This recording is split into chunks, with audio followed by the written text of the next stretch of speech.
नमस्कार। आज मैं आपके समक्ष ब्रह्मांड में प्राणी मात्र का उद्भव, पालन पोषण और जीवन मुक्त यात्रा में सनातन संस्कृति के अधर्म, अन्याय एवं दानवी प्रकृति के चरित्र को समाप्त कर धर्म, न्याय और सत्य के लिए धरती पर अलग अलग युगों में अवतरित भगवान नारायण के विभिन्न स्वरूप का विस्तृत वर्णन की प्रस्तुति पेश करना चाहती हूँ। कृपया ध्यान से सुनकर मुझे आशीर्वाद प्रदान करें और चैनल को सब्सक्राइब कर अनुग्रहित करें। मेरी कविता का शीर्षक है सतयुग से कलयुग तक का सफ़र। एक था समय जब पृथ्वी पर था ना कोई आयुष्य, एक था समय जब पृथ्वी पर ना था कोई आयुष्य, ना था सृजन करता, ना कोई पालन करता और ना ही कोई संहार करता। अचानक हुआ देवलोक में नारायण का आगमन, जो थे जल में मग्न। अचानक हुआ देवलोक में नारायण का आगमन, जो थे जल में मग्न, जो वैकुंठ में बसे थे और शेषनाग पर सजे थे, जो वैकुंठ में बसे थे और शेषनाग पर सजे थे, जिनकी नाभि में कमल और माथे पर तेज था, क्योंकि अब ब्रह्मा और शिव शंभू को प्रकट जो होना था। जिनकी नाभि में कमल और माथे पर तेज था, क्योंकि अब ब्रह्मा और शिव शंभू को प्रकट जो होना था। इस तरह हुआ त्रिदेवों का मिलन, अब आ चुका था सृष्टि में जीवन। इस तरह हुआ त्रिदेवों का मिलन, अब आ चुका था सृष्टि में जीवन।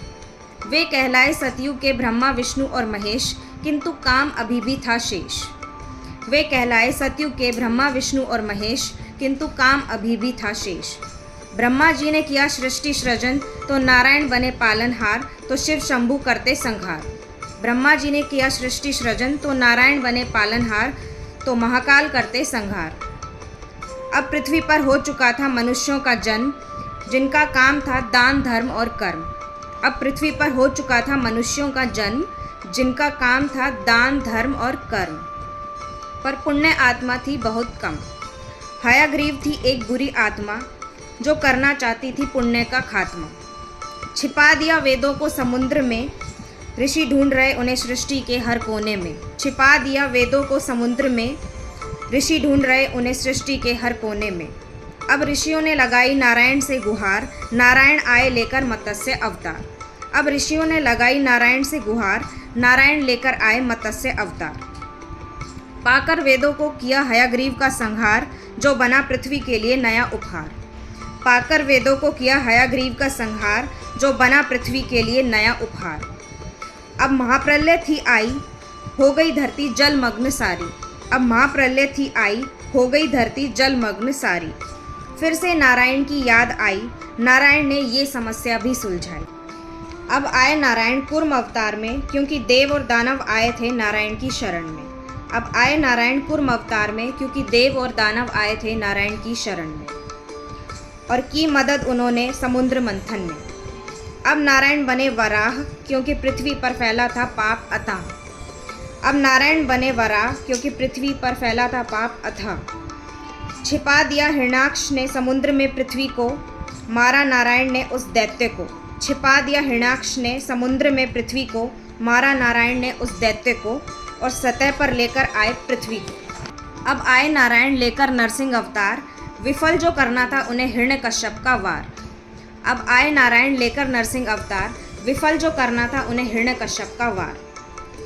उन्हें अपने भक्त प्रहलाद को बचाना था, क्योंकि प्रहलाद का उद्देश्य भक्ति के मार्ग को आगे बढ़ाना था। उन्हें अपने भक्त प्रहलाद को बचाना था, क्योंकि प्रहलाद का उद्देश्य भक्ति के मार्ग को आगे बढ़ाना था। अब ज़रूरी हो गया वामन अवतार का आना, क्योंकि उन्हें था राक्षसों की अराजकता और राजा बलि के अहंकार को तोड़ना। अब ज़रूरी हो गया था वामन अवतार का आना, क्योंकि उन्हें था राक्षसों की अराजकता और राजा बलि के अहंकार को तोड़ना। धर्म और सच्चाई की जीत सुनिश्चित कर देवताओं की सुरक्षा करना। नारायण के अगले अवतार परशुराम थे, जो ब्राह्मण होते हुए भी कर्म से क्षत्रिय थे।